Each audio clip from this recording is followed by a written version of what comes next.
cəhənnəmi yaşadım, inanın. Bugün də mən çox vədəsinin həddindən artıq. Gəldim, buranı görəndə qorxdum, bədənim çox əsirdi qorxum. Oca mən pulu da ödəmişdim. Dedi ki, qorxma. Qulaqlarım yoxdur, qulağımı eşitmir. Senin iflic, dodaqlarım iflic olmuşdu. Gözlərim o boyda şişir, başım saçım tökülüb. Böyle şeyim var da. Benim işimdən, gücümdən dəvə, dərma, hər 2 günə yer ufat olub. Axı bu insan telefon götürmür, insan deyilən bir şey yoxdur bunda. Hər bir adamın üstünə gəlir, xox gəlmir də. Niye bir başka jurnalistten değil de polisten gelsin, o polis baksın bu işe?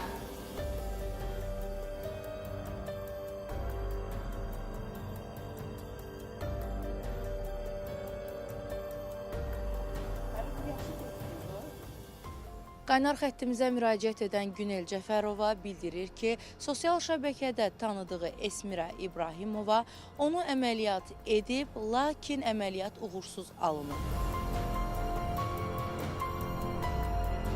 Onu sosial şəbəkədə gördüm. Baxdım səhifəsində çox qəşəng əməliyyatlar var idi. Onlara aldanıb gəldim. Sən demə, o hamısı şəkilləri başqa xarici səhifələrdən götürüb. Bizim həkimlərin səhifəsindən də götürmür. Bunların hamısının məndə sübutu var. Dedi, sən 60% endirim nə eləyirəm? Hal-hazırda endirimdədir 1200 manat. 50 manat da korsetsin məndən almışım. Baxın, mən bu günə qoyum.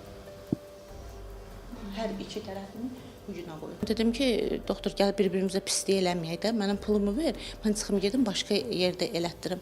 Mənə dedi ki, sən Respublika prokuraturasına kimi gedə bilərsən, yəni ürəyin hara istəyir gedə bilərsən, mən sənə nə pul vermirəm, nə də sən şikayətlərindən qorxmuram. Qeyd edək ki, zərər çəkmişin aldığı xəsarətlərin dərəcəsini təyin etmək üçün müvafiq ekspertizalar təyin olunub. Əldə etdiyimiz məlumata görə məsələ ilə bağlı polis də araşdırma aparır. Araşdırmaların nəticəsindən asılı olaraq Günel Cəfərovanın sağlamlığına dəyən zərərlə bağlı hüquqi tədbir görüləcəkdir. Onu da vurğulayaq ki, özünü həkim kimi təqdim edən Esmira İbrahimova ilə bağlı tək şikayət bu deyil. Belə ki, Mərhəmət TV-nin baş redaktoru Gülnarə Həmidovanın sözlərinə görə Esmira İbrahimova tərəfindən həyata keçirilən estetik müdaxilə onun da sağlamlığına ağır fəsadlar yaradıb. Yaranan fəsadlarla bağlı Esmira İbrahimovaya müraciət isə cavabsız qalıb. Məni 3 saat yerlik etməklə. Düzdür, belə çox hiss eləmədim. Artıq başa düşmürdüm, havalı idim, bilmirdim nə yiyim, nə olub mənə başa çıxmadı. Kəlləbəyin travması ilə mən yerləşdirdilər reanimasiya şöbəsinə. Qələm tuta bilmirəm, əlimdə sinirlərim mənim oca pozğurdu, normal yazısaz yaza bilmirəm. Demək olar ki, mənim həyatıma elə bir təsir göstərib ki, mən işsiz qalmışam.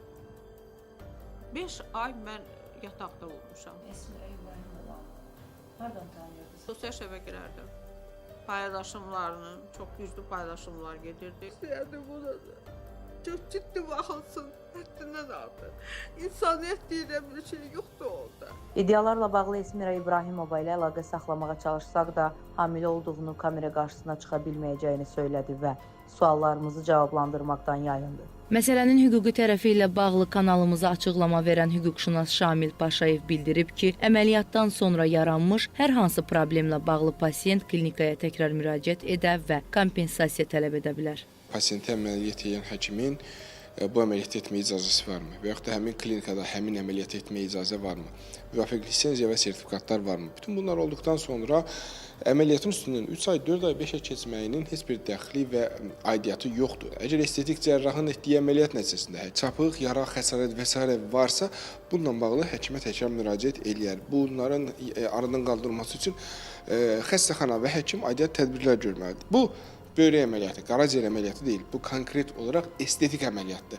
Adam gözəlləşməsi üçün, estetik pozuntusunun arada qalması üçün əməliyyat eləyir. Burada da çapıq qalıbsa, deməli estetik əməliyyat uğursuzdur. Bir olan halda xəstənin əməliyyata xərclədiyi pul geri qaytarmalıdır. Bundan əlavə həmin xəsarəti geri qaytarmaq üçün, sağlığına qovuşmaq üçün də kompensasiya verməlidir. Bu həm həkim, həm də xəstəxana tərəfindən ola bilər. Vətəndaş bu belə olduğu təqdirdə aidiyyatı dövlət qurumlarına və daha sonra isə məhkəməyə müraciət edib təzminat ala bilər. Qeyd edək ki, uğursuz estetik etdiyi bildirilən Esmira İbrahimovanın vahid səhiyyə informasiya sistemində tibb işçisi kimi qeydiyyatda olub-olmamasını öyrənmək üçün Səhiyyə Nazirliyinin Analitik Ekspertiza Mərkəzinə sorğu ünvanladıq. Qurumdan aldığımız cavab belə oldu. Stat. Aparılan araşdırmalar zamanı Esmira Dənizxan qızı İbrahimov adlı şəxsin Vahid Səhiyyə İnformasiya Sistemində tibb işçisi kimi qeydiyyatda olmadığı müəyyən edilib. Beauty Dərm Estetik Mərkəzinin hansı sahibkarlıq subyektinə məxsus olması barədə rəsmi məlumat yoxdur. Şikayətçi adı çəkilən müəssisədə yoxlamanın aparılmasını istəyirsə, konkret faktlara əsaslanan məlumatlarla xidmətə görə ödəniş qəbzi, tibbi xidmətə dair tibbi qeydiyyat sənədləri ilə birlikdə analitik ekspertiza mərkəzinə rəsmi müraciət etməlidir. Statın sonu.